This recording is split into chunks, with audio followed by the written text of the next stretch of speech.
So I wasn't in very fit humor to finish the videos last night. It only made me more angry that the phone erased them. So I get to Georgian. You know, I would have bet that they would have hit the track hard last night, just because I don't know what the hell. I just assumed that the track would be firm, and the track was not. The track was very loose, and Pay the Line Blue Chip made, well, what I would consider now an uncharacteristic break. I don't think she's made a break in 3 months. Peregrine Blue Chip made a break and jumped on her foot. So, a frustrating start to Peregrine Blue Chip's career, and not even a setback, I guess, just a kick in the butt, I guess, for the Pay the Line Blue Chip owners. The vast majority of them are sitting in front of you right now. So I was, I wasn't really, angry last night. I was a little frustrated, and I'm sure our clients that own a piece of those horses were frustrated, but it is not the first time that I've seen horses make breaks on opening night at Georgian Downs, but for different reasons. Usually the far turn's a little seedy, a little loose, but the track, they had the track in pretty good condition. They just had it dug up really good last night. Towards the end of the night, they started screening it instead of conditioning it, and the track got a little harder, and the miles got really, really quick. I think Pay the Line Blue Chip's mile went 54 flat also, which could have been a contributing factor to her making a break. But I can tell you this, she had lots left in the tank. When she did make a break halfway down the backstretch, I was climbing over the guy in front of me. Anyway, I don't want to talk about the post-mortem, what happened last night. It's over, and it's done with. So we do have, aside from those two starts, we had a pretty good week last night. Cruising in Styles coming back tomorrow. Lawmakers training, no, he's coming back tonight. Which would be tomorrow for you. Yesterday for you. Lawmaker is making his first start of the year on Friday in the Good Times elimination. And what else? Canale Hanover's going to be back. And then we had some winners this week, so I would say a poor end to a good week. Let's just leave it like that. So we have the top 10 and the top 5 list as I see it. Now, I have to preface this with saying I didn't want to make a top 10 and a top 5 list this week. A lot of these horses deserve to be on a lot of these lists, and it almost didn't make sense to have the list, because there's going to be horses sitting 13th, 14th, 18th that could easily be in the top 10. But having said that, I narrowed it down to 10 horses that I thought were the 10 best horses I saw behind the gate this week. Now, the other thing is, some of the horses only went once and went slow. King of the Ball only went over there once. A little bit ranked the other day. No, that's right, he went there twice. And he's been faster than anybody else. But I don't think I put him on the top 10 just because we're gelding him tomorrow. So he's going to have some time off, which I guess, saying that out loud, makes no sense. He still should have been on the top 10 list. But nevertheless, I didn't put him on it because he's getting gelded tomorrow. So these are top 10 horses. Well, he did misbehave, you're right. He did misbehave. A little ornery, and my biggest concern isn't how he was this week, it's how he'll be in 3 weeks. And, as I'd said before, I don't want to be gelding horses in June, or even in May for that matter. But from time to time that happens, and he'll be healed up and ready to go June 26th or whatever it is in June 26th or whatever it is in Buffalo. And then you look at the qualifiers yesterday in the Meadowlands. Somebody said there was a Heston Blue Chip qualified in 54 flat, first time behind the gate. So we can't have a distracted ornery colt going to Buffalo when other horses aren't going to be. Now, I would assume that horse qualified in 54 probably won't be in Buffalo, but we will. So, got to make sure he's 100% when he gets over there. So that's King of the Ball. Who else didn't make it? Arvika, she's going out in the field. So's Autumn Wings. So I really didn't find much point, I guess is the biggest thing, much point in putting them on the top 10 list when they're not going to the track right now. Same as King of the Ball. And Christine K popped a curb. She's going to need a little time. She floored me last week. I thought she was awesome, that filly. But popped the curb, so she's not on either of the lists. Swandre the Giant. Swandre the Giant is leaving tomorrow morning. So when you're watching this, he'll be heading to the Windsor border on his way to Illinois, and then in turn on his way to Indiana to Brandon Bates. And I know Brandon Bates watches these, which I don't know why he would, but if he does, really nice colt. Very nice colt, very fast. We just crowded those splints last week. They shouldn't be bothering him after this week. Mario Bergeron asked me to take the toe weights off him, so we're going to. So you're going to see the holes in his feet where the toe weights were. But I kept those toe weights because I need them. So you're going to need your own toe weights if you want to put them back on. But the last guy that went with him said he doesn't need them anymore. They were on him all winter, so we decided to leave them on. But now he's a racehorse, I guess, as soon as he qualifies. And Mario didn't believe he needed them on. I left them on and trained him with them on. But nevertheless, if you want them on, you're going to have to buy some. So that's Swandre the Giant. Then we have Not an Angel, who qualified the other day. Fantastic. 2-1 last quarter and 29. Last half 59 flat. Looked really good. She's heading to Illinois. Ollie, why do you have your bike helmet on in the car still? Do you have a reason for that? No, you're just going to ride around with the bike helmet on? Okay. Seems safe. Are you, where's Chicago at, Ollie? In Illinois. You know that. I'm not even certain Amy knows that. Do you know? I'm not even certain Amy knew that Chicago was in Illinois.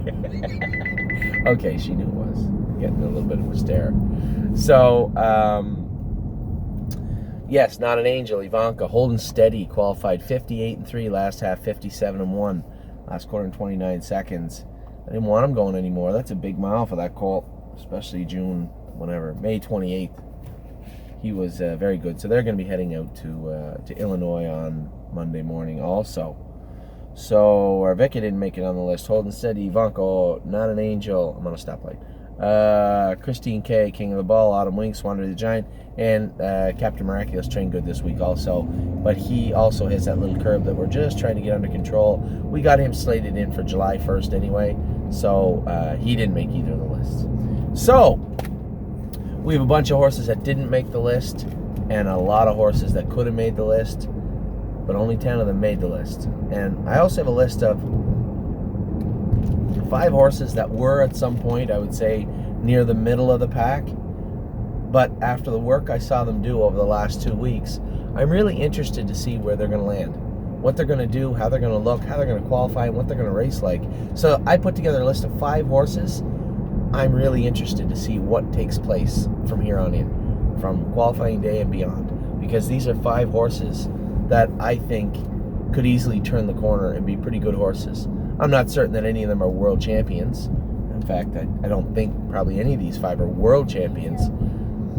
What's that, buddy? 50 zone. A 50 zone, thank you. I'm doing 46.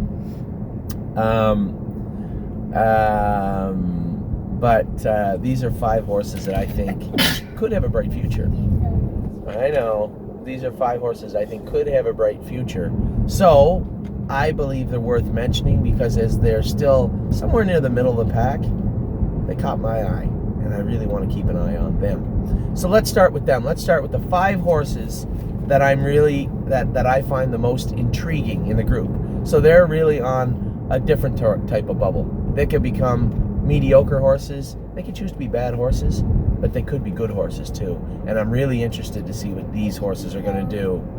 I have seen enough work out of them behind the gate now to confidently say they'll make the races, and they'll be horses. I'm really interested to see what type of horses they're going to be. So number 5 is my little man, Maxwell Plum. Maxwell Plum.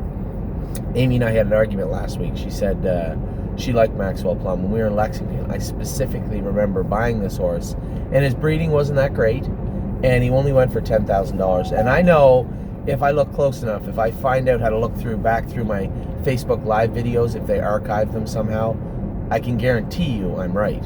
But I don't have the proof yet. Amy did not want to buy Maxwell Plum. And I don't really blame her. And I remember what happened. We bought a lot of horses in Lexington. We spent a lot of money in Lexington. And here's this little chubby bugger coming in the ring, and he goes for $10,000. And I believe at the time, maybe just believed that we didn't need a $10,000 yearling by Man of Many Missions when we already had some, and we'd already spent a lot of money in Lexington. But value being value and max being max, I liked what I saw and I bought him. So Maxwell Plum, I don't think I've ever had a bad video about Maxwell where I'd said something negative about him, because he's always been an overachiever. You can always tell he just kind of goes out there quietly, and you look down and he's a little bumpy, and then you put him in gear and he turns into a different horse. I love this horse, and he's on my list for a number. He's not a lot on my list, maybe some lists that I don't want to share with you, horses that I am really cheering for inside. I'm cheering for all of them, but he's just one of those horses you just really hope does well, because he's just a nice horse, much like Road Tripper was, much like Master Saver, and hopefully he's better than both of them. But just a horse that loves his work, goes out and does everything you ask him to do. So I'm really interested to see what Maxwell Plum's going to do. He's already trotted in 2-3 at Mohawk. He was second to West 52nd in this first week when we brought the schoolers over. He was second to West 52nd. So for me, Maxwell Plum is a horse I'm very, very interested in moving forward. Number 4, Majesty Boy.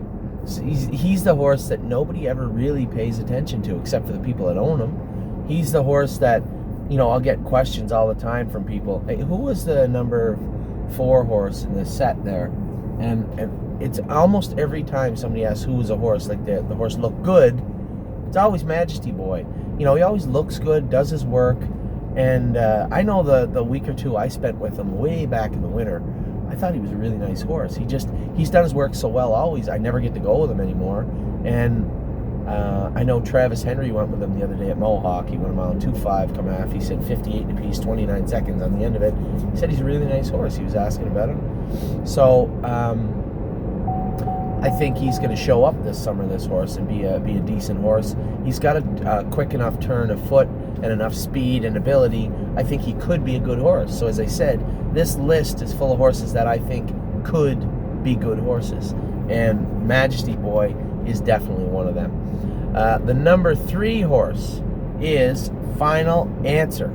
Final Answer I've talked about, and I think this horse has got the ability. Now, here's the thing about Final Answer. Final Answer is Pennsylvania bred. So he's going to be up against the big boys all summer if we take him there to race him at least in the serious stake races. And even the Stallion Series, I think, is good for 2-year-olds, but for 3-year-olds where we're stationed in Ontario, not really worth it. I mean, you're going to race for almost as much and not have to pay fees and trucking fees and American fees in the States. So the 3-year-old Stallion Series isn't really that interesting unless we're using it as a stepping stone. But the 2-year-old Stallion Series, it is. There's some good racing there and some money to be made. So for me, Final Answer is an intriguing horse. Here's a horse that I think is a powerhouse. I really think this is a fast colt. We found a few little issues with him, nothing serious. A splint hiding behind a splint. That was weird. So he had a splint on his right front. We were constantly blistering. Just couldn't quite get him right. He was always biting that right line. So we had him over to get him fluoroscoped. Sure enough, at the bottom of that splint area that was reactive was another splint hiding there. So we shocked it, I believe. Might have crowded it, but I think we shocked it. And I wasn't over at the vet the other day. I was talking to him on the phone. I can't remember what he did to it, but he found it and he addressed it and he worked on it. So I'm curious to see what Final Answer is going to do this week coming up. Really like this colt, and I think he could be, again, a list full of coulds. Could be a nice horse. I really like him a lot. Number 2, Yes. Yes, my wife hates this name. Do me a favor. Drop me a line. Amy hates the name Yes. It's nice, it's easy, it's quiet. You use it every day, hopefully, every day. So I like the name Yes. I think it's a good name. But let me know if you like the name Yes or not, because she does not like the name Yes. Now, technically, we can change the names of the horses right up until they have a charted line. So the reason I ask this is we could potentially change the name of some of the horses. I know I'm going to wish I didn't say that, because there's going to be a mountain of people say, oh, what about changing this guy's name and that guy's name? I used to change names all the time, but at the end of the day, unless it's a horrible name. Yes, Just it's not so leave it. horrible. Yes, it's not a horrible name. Amy, he thinks it's a horrible name. So for me, unless it is a horrible name, I just soon leave it also. But I mean, we do have the availability to change some of them. So yes is a name that I'm not saying we'll change it because I think it's fine. But Amy despises it. So so that's that with Yes. Anyway, Yes, Trot's good. I trained him the other day. He's an impressive looking horse. I don't know how deep he is because I haven't gone fast with him. But I trained him mile 18 the other day out here and thought he looked really, really good. So for Yes, I'm interested to see what this colt's going to do. I think he's got a bright future. I think he's a smart colt. I think he understands his work. He's already mastered the tiny nuances of horse racing that the man of many missions don't usually master for quite a while. So I'm interested to see what will take place with Yes. Now, number one on my list, and any one of these horses could have been number one. Actually, it's not fair. I'd say all 5 of these horses are the same in different ways. But I have them numbered, so I'll give them to you in number form. But I don't think number 5 is any worse than number 1 or anything in the middle. So all 5 of these horses are the same to me. Number 1, I'll give him a number, is Casanova's Jewel. Casanova's Jewel spent all winter making breaks. All winter making. A little fun fact for you. For the people that knew me before the stable was the stable, for the people out there that watch racing, you might remember I had a nice colt named Mopey Corey. Mopey Corey was good for the Rileys. I'll give you a quick little story. So, Mopey Corey at 2, at a yearling, I bought him with a client of mine. We bought the horse together, and then we dissolved our partnership. He took some horses, I took some horses, and everything was fine. And this was back in like April. So, Mopey Corey's name was Zorjwick Just. I can't believe I remember that now. This is a long time. Let's say 10 years ago. So, Mopey Corey's name was Zorjwick Just. Zorjwick Just ran all over the track. Back before, I think, maybe even before James had a driver's license, we had Mopey Corey. And I wouldn't go with the horse anymore because he ran every week. Every week he'd run. We had the trot and hobbles on him in February, like another couple of horses I'll tell you in a minute, and ran all winter. All winter, this horse made a break. So I was stabled at Tamiko back when it was called Campbellville Training Center, and the same track, the far turn by the road, Mopey Corey would not trot through it. Not at all. Like, very rarely he trot. And Mopey Corey did nothing but make money all his 2-year-old year. Did us very good. Then I remember as a 3-year, at the end of his 3-year-old, or maybe the start of his 4-year-old year, he always had problems with his knees. We had to have his knee operated on at the end of his 2-year-old season. And I remember I was racing him in a stake race. He had Kawartha Downs as a 4-year-old, maybe a claiming stake or something. And he finished second, raced good, and he was lame after the race. It was pretty clear that he had re-injured that knee that he had injured when he was young. And he wore trot and hobbles his whole life. So,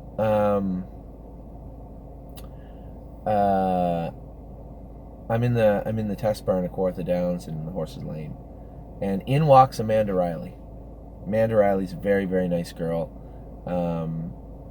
Tommy Riley's wife.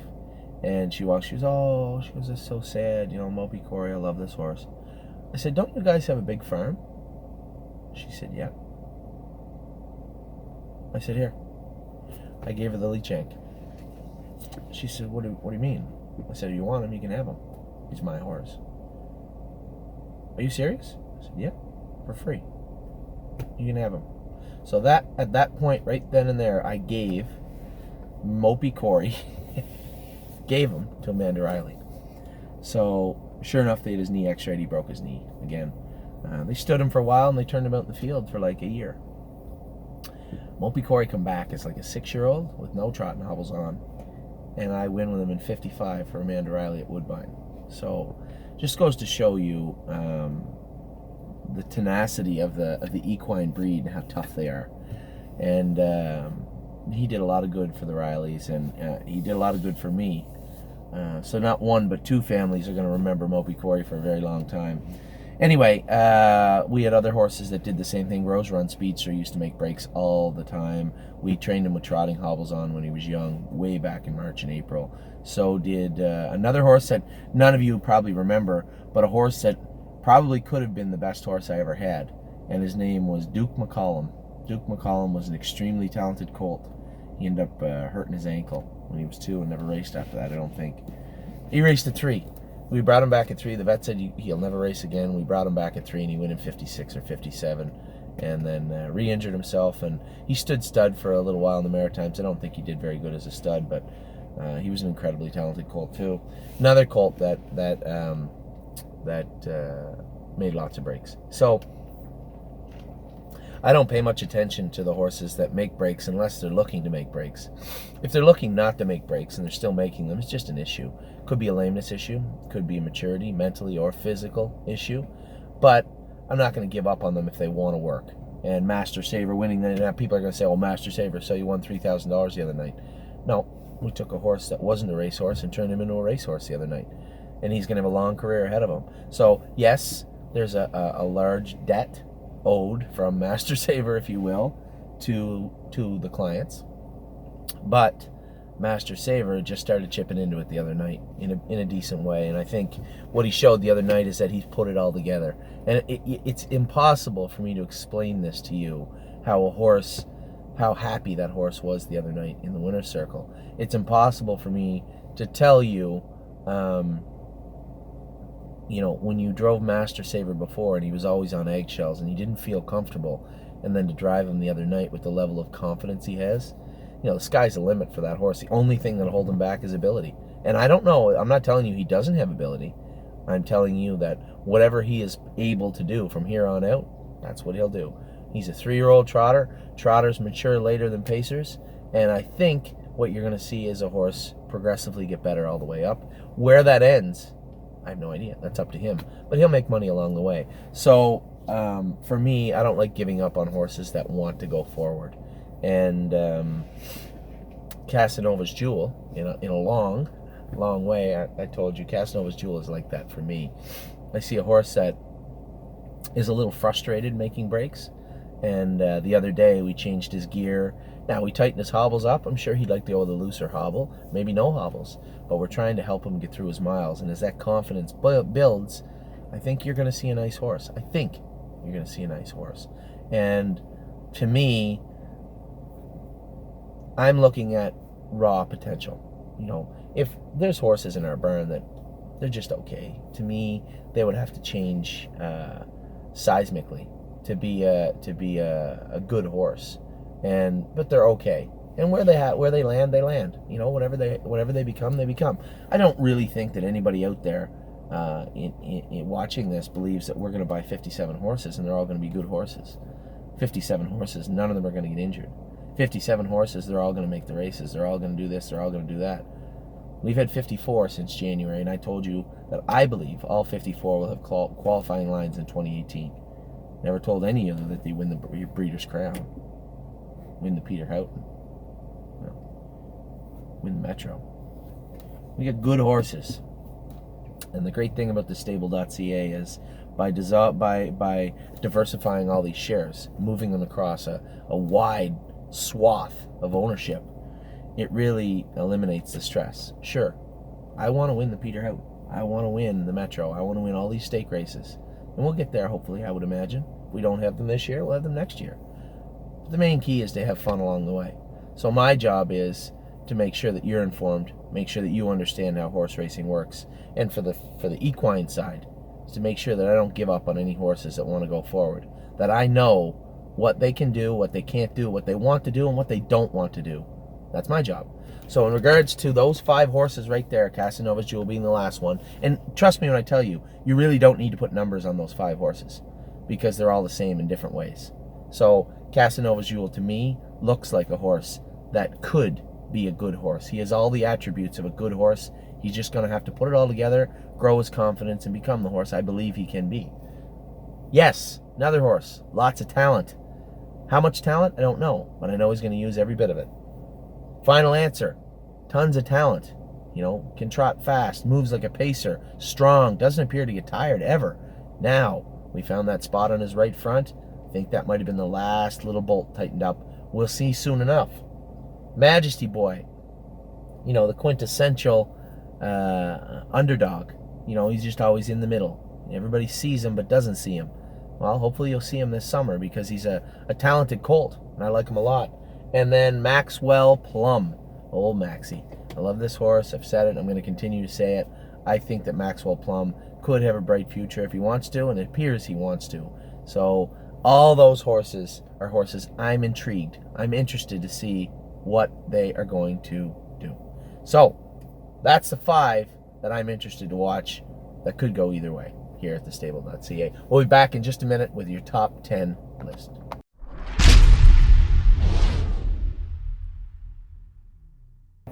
Well, it's a beautiful day at the barn. I'm going to jog Not an Angel because she's leaving tomorrow morning. So this is Sunday, obviously. I'm going to jog Lawmaker. I'm going to jog, I think that's it, actually. Lawmaker, Not an Angel.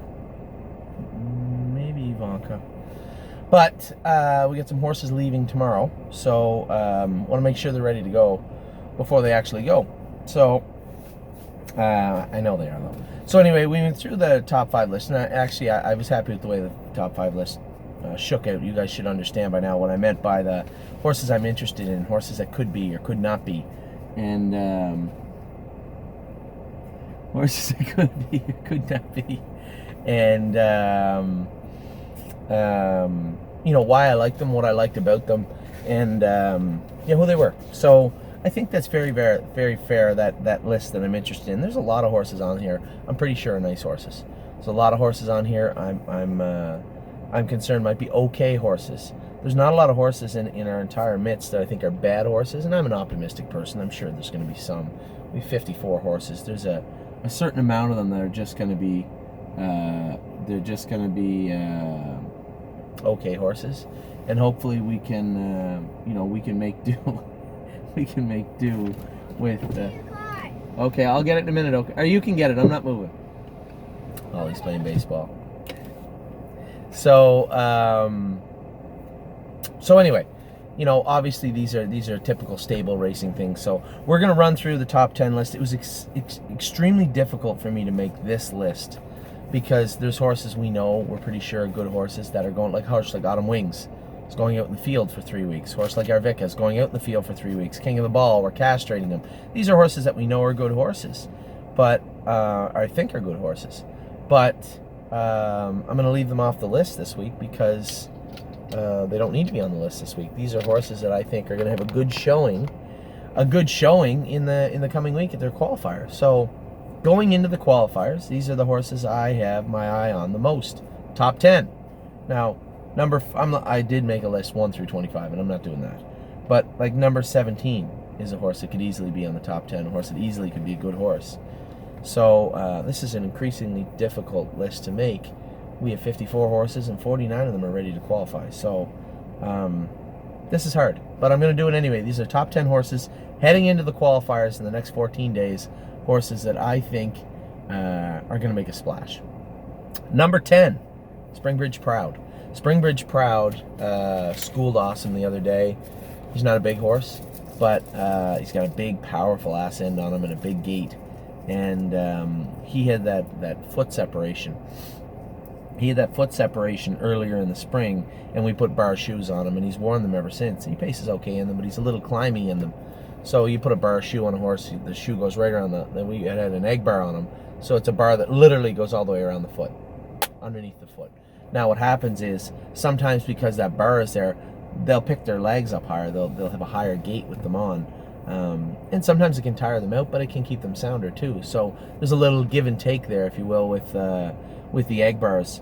So with the egg bars on, he did come up a little higher, and he was touching his outside knee in his schooler. If you look, you can't tell because it's kind of a crappy video, the one on Facebook with just a cell phone video of them finishing up their mile. You can't really tell, but he's brushing his knee a little bit, and that takes a lot out of them. Zaps a lot of their power when they're doing that, and for the most part, for most horses. So we put a set of aluminums on them. Now, the thing about aluminums, they can be harder on their knees and feet. The alloy's different. There's more grab.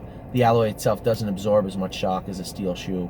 So we put them on, but what you want to look closely at when you put aluminum shoes on a horse, after a few weeks, where are they wearing that shoe?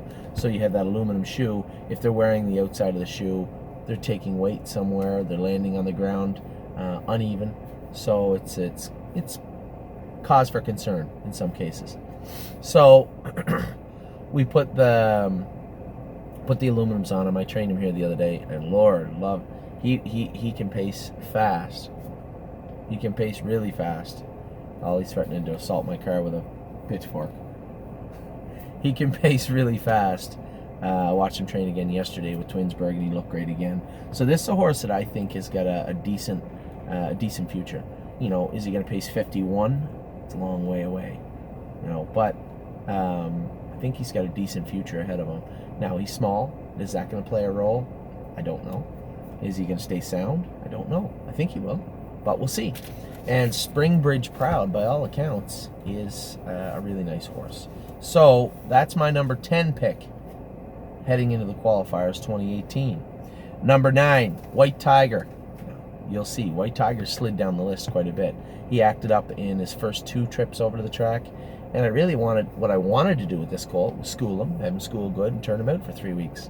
Can't do that. He keeps throwing his head. He'll be trotting along and just kind of throw his head a little bit, and really it's not a big deal, but it throws his balance off and his gait off, and he'll make a break. This is a horse that shouldn't need hobbles to trot, but we had them on tight the other day just because of this goofiness. So I spoke to Per Henriksen afterwards. He was in the schooler with one of his horses, and he comes up, he said, geez, you get some nice trotters there. And I said, yeah, that guy that I went with is a nice horse, but I explained what he did, and he said, you know, I have a horse like that. And he said, I've had quite a few. He said, but I had a horse like that, and I stopped with him last year because by the time I got him and got training him, it was later in the year. He won the maiden in 57, and then we just decided to stop with him and let him mature mentally, hopefully. He said he'd come back. He was still doing the same thing. So he had a chain. He's got a head halter built with little chains on it. And you'd think that would annoy the horse more, but after they get used to it, I think they're a little more solid. They trot solid and they don't pay attention if it's dust or it's this or it's that. The chains keep their attention. Now, is it going to work? I think it's very subjective by the sounds of it, but pause for hope, because I know we can get White Tiger around, but with a tight hobble on, I think he's a less effective horse. And truthfully speaking, what he's done the last 3 weeks drove him into number 9. I told you many times, and I still believe it, White Tiger could easily be the best horse we have. But he's not going to pay attention. He's not going to focus. It's not going to be easy to beat those other horses that are focused, that are paying attention, and do understand what their job is and want to do it all the time. So White Tiger finds himself in number 9. Obviously, you can imagine how fluid this list is if he went from 1st to 9th. Number 8, West 52nd. This guy's got his head on straight. He schooled great the first week. I didn't think there was any need to bring him back. Bob McClure was pretty enamored with him when he went with him. And told me, he said, geez, he's a powerhouse, he's a nice colt. 2-3, last half 58. He looked good. So I didn't bring him back this week, nor am I that worried about it. He said he went right up to the gate, nothing bothered him. And obviously I have a little special place for this guy. It's always great when people say, oh, I picked that guy out. Well, I picked 54 of them out. So it's not, but he was, you know, for those of you that followed from the start, this was my top pick. And he's an Ohio bred. He's a my MVP. I just like the way he's built. We did make some significant shoeing changes and equipment changes on this horse over the last month that I really think played a real positive role in his maturity. But man, oh man, he's a good-looking horse and looked great the other day. So number 8 easily, West 52nd. Number 7, Twinsburg. There's a shock to me, and I'll keep saying it, because Twinsburg is, I never would have guessed she would become this type of horse. Every year we have horses that surprise me. I knew Lawmaker was good last year, but I thought he was 2nd or 3rd best. I didn't think he was Lawmaker. Year before, Rose Run Speedster, and every year, I'm sure if you ask every trainer, big or small, there's horses that have surprised the hell out of them. And this filly really surprised me. I thought she was okay. I thought she had some talent. I did not think she was going to do this. She, all in 3 weeks, she went from a sour, cranky mare to this total professional that still has that grit. And I had told you back a couple of months ago, she actually bit a horse in a training mile. She bit at a horse, and then we were walking another week to start our mile, and she reached over and bit the other horse. So she's not a big fan of the equine breed herself, but she's tough, and she's fast. So Twinsburg surprised the hell out of me, but I don't see why she wouldn't be in number 7 spot. I think this could be a good filly. This could be a really good horse, and bred to be pretty good. Her sister, Jason and Kirby, took care of Irv Miller. Her name was Right. I guess she made $500,000 and injured her shoulder when she was 3. But I guess was a very, very, I don't remember myself, but I guess she was a really, really good horse. So Twinsburg, I am definitely keeping an eye on now, and she is on my radar. Number 6, Time All Houdini. Easily could be higher. This is an exceedingly talented horse. 2-2 last half in 57 with Safdie. First time behind the gate. He said, yeah, he's going to need some more time behind the gate. He's a little goofy at the gate. He's just a little timid, that horse. But when he gets comfortable with something, there is absolutely no issues whatsoever. So, Time Al Houdini, easily number 6. Just a really nice horse, built like a nice horse, looks like a good horse, moves like a good horse. I have no reason to think he's not a good horse. I believe he is. So he's easily number 6. Number 5, where are you hiding? Number 5, Oh So Pine. A lot of Ohio horses on this list. Oh So Pine, I think strutted his stuff somewhat on the Mother's Day open house here. I went a mile and 2-4 and a piece of them at the farm, and people would say, oh, the track's a little short. I don't care. So it's short. Okay, so what I go, 2.6, 2.7? He was pretty good. He went a mile and 2-2 the other day over there at Flamborough, over at Mohawk with Sylvain on him. Just a really nice horse all around. Fast, really fast.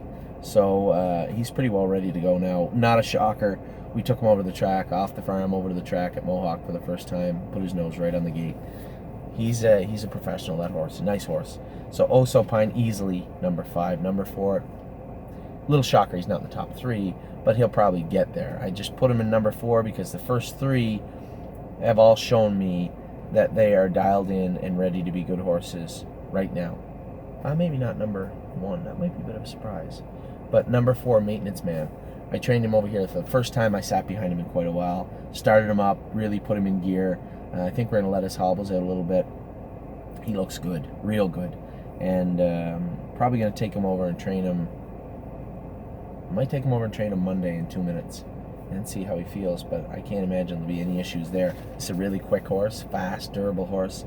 Just a nice horse all around. So, Maintenance Man, easily number 4. I don't think he's been outside of number 4 his whole life in this stable. So, easily number 4. Number 3, Warwi Ultra. Now, the reason Warwi Ultra came in ahead of Maintenance Man is the way she schooled the other day. First time off the track, first time to Mohawk. Actually left. I don't think she's ever been on the front in any training trip, let alone something like that. Put her on the front, new surroundings, tractors and water trucks and everything. Put her right on the front. Get over the half in 5, 1 mile and 2, 2 and 1. Just a powerhouse. Ugly looking little thing. So when you watch Warwi Ultra going slow, she looks horrible.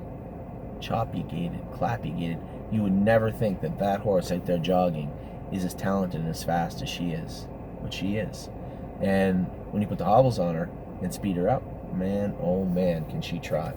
But going slow without hobbles on, just out jogging, she looks terrible. So it's just one of those things, she goes out and does her work jogging, puts in some time, hits the weights, right, runs around the track, but when it's time to go, she's ready to rock. So Warwi Ultra, easily number 3 off. What I saw is one of the most impressive schoolers I've seen in a horse in quite a while. So Warwi Ultra, easily number 3. Number 2, little shocked she didn't make number 1, but I'm going to make a case for number 1 in a minute. Number 2, Linnea. Linnea has been on an absolute tear at the stable the last 5-6 weeks. She's beat up on everybody, and she's done it in a number of different ways. Come first over, come from off the pace. Don't think I've seen her on the front yet, though, but that's fine. I'd rather not see her on the front. She's a really, really tough filly. She's not big. She's small. She's fast. She's tenacious, and she is a pit bull on the track. You'll see that. Too bad you couldn't see the whole mile in proper video of Springbridge Proud the other day. I controlled the whole race with Springbridge Proud, got everything his own way, but I didn't want to pace away on them in the last turn, so I just kind of kept them wrapped up. Then halfway down the lane, I let Linnea up beside me. Big mistake. She could smell blood. She just turned into a little pit bull and bullied me under the wire, and we were pacing hard going under the wire, but she made sure she passed him, and he's brushing at his knee a little bit, but man, oh man, that's one tough little filly. I like, you don't like her, you just don't like horses. So Linnea, easily number 2. Now, number 1 might surprise everybody, but I'm going to tell you why I picked number 1. Number 1 is bred good, on a beautiful gait, trotting filly, no hobbles, a little hot at times, but I trained her the other day, and I come off the track with a huge smile on my face. This filly, when you turn her into go, she doesn't get hot like her dad, like many of her brothers and sisters would, of the same sire. She gets focused. Took her over to Mohawk for the first time. She wears an open bridle, so no blinkers, no nothing. She can see everything. She's seeing the tote board, she's seeing the flags on the tote board, she sees the grandstand, the water truck, tractors, people on the hub rail, other horses on the track. Nothing bothers her. You turn her to go, she's like a 4-year-old, completely focused, and has got one of the nicest, smoothest gaits you'd want to see on a horse. So number 1 for me is Dance Hall Babe, and the reason she's number 1 is because, much like Time Al Houdini, who's sitting in 6th, or many of the other horses that are or are not on this list, this is a filly that looks like a good horse. She's bred like a good horse. She looks like a good horse. She's talented. She's fast. She's focused. She has it all. She has all the tools to be a good horse. Now the rest is up to her. I can tell you one thing. When I look at all the horses in this barn, all the good ones, all the ones I'm pretty sure are fast, all the ones I hope turn out to be good horses, every horse, all the 54, nobody does it as effortlessly as her. So for me, when I look at 1 through 54 and the criteria that goes into me picking them, and again, it was tough for me to make this list, and I almost didn't make this list, but you know, look at all the changes I had to make. You know, Buckingham, 13, supremely talented horse. I had trained her in 2-1 by herself the other day at Mohawk, 13. See You in Tuscany, 14. Bob McClure talked to me for 5 minutes about this colt. 15, Sunshine Inn. She looked like the best horse we have on Mother's Day, open house day. A lot of nice horses, and this is a good problem to have, obviously. Can't be wrong about all of them. Got to be some good horses in here. Might be a lot of good horses in here, but none of them do it as easy as Dance Hall Babe. Just a beautiful filly. She's putting weight on now. So when I see a horse training at this time of year, it's stressful for them. They're learning to go fast. We're pushing them. We're asking them for more, and they're putting weight on. It just goes to show you how focused, intelligent this filly is. For her stress level to be low enough where we can work her exceedingly hard all the time, and her to gain weight, either one of two things. She's a thyroid problem, or she understands it. She gets it. She was in her stall. She's relaxed. She eats her feed. She doesn't have ulcers. She doesn't have worries, and she's not stressed out. She looks good. She feels good. She looks like a good horse, and I'm inclined to believe she is. In fact, I'm inclined to believe she's our best horse. So, heading into the qualifiers over the next 2 weeks, that might change everything. Qualifiers it's the last hurdle. You know, you can see what you got then. You get a pretty good glimpse of what we got right now. I gave you my top 10. I gave you 5 that I'm incredibly interested to see what happens with. And we have about 25 in between that are all very, very nice horses. But there's always got to be a number 1, I guess, at least in my head quietly or outside verbally. And for me, I think these top 10 represent 10 good horses in our barn. This list is going to become very fluid over the next 2 weeks, and the list next week might look a lot different from the list this week. But from what I can see right now, sitting in my car at the barn, about to jog a couple of horses on a Sunday, Dance Hall Babe could be our best horse. So that's great. when we look at this list quickly, just from jurisdictions, and again, keep in mind, Bay Jewel could have made this list easily. I love this filly. Where the hell is she? She's number 12. Bay Jewel looked awesome the other day. Louis Philippe Wall went with her. She's going to Indiana. Swandre the Giant, obviously, he could be easily in the top 10. Didn't make the top 10 because he's leaving. Not with us anymore. Brandon Bates has him. Good luck to Paul Ganji and Brian Hockman, Terry, and Phil with Swandre all summer. He's an exceedingly talented colt, and I wish you all the luck in the world. Autumn Wings is getting turned out, so she didn't make the list, as I said. The filly, Not an Angel, qualified in 2-1, could easily be top 5. She's going to Illinois, so we're not going to worry about that right now. I guess that's a little unfair. She could still be on our list, but she isn't. She could be. And all these other horses afterwards and in between. So really, really impressed with what we've put together here. Really proud of the grooms and the people that went into the making of these horses. And hopefully it's going to be a great year here at TheStable.ca 2018. If you have any questions at all, we're going to come back in a minute. I'm going to run through the whole list, all 54 with you, tell you what I like about them, maybe some of them I don't like about them, things we got to work on, things that we don't have to work on, and hopefully what we're going to see come 1st of July. So don't forget, we're going to be sending out an RSVP for the veranda for over at Mohawk for June 8th. Lawmaker and Cruising in Style are going to be racing in the eliminations of the Good Times. If they make it in the final, it'll be a huge party. If they don't, we can get drunk and wreck the place. No, we're not going to do that. We're not going to do that. But it could be a lot of fun on June 8th. So make sure when we send that RSVP out that you guys click yes, because that veranda only holds 100 people. Now we can put seating around the veranda, and we can get as many people in as we want. We don't want people not having seats and not having some fun. So please let us know if you're coming. Again, that's Friday, this coming Friday, June the 8th. Be back in a minute. I'm going to run down all 54, give you a real good look at what's going on at the stable this summer. Don't forget also, download the TheStable.ca app. Everything going on will be on the app all summer in real time at the click of a button. So download the TheStable.ca app from your iPhone or Samsung store. If you don't have an Android or an Apple phone, what the hell are you listening to? What do you use? A walkie-talkie? Or there's a lady here at a BlackBerry the other day. A BlackBerry. Blackberries are made just down the road, but nobody has a BlackBerry anymore. Get a Samsung. Get an Android. Get an Android system phone. Or get an iPhone, I suppose. Join the 21st century. Anyway, I'll be back in a minute with all 54. Take care.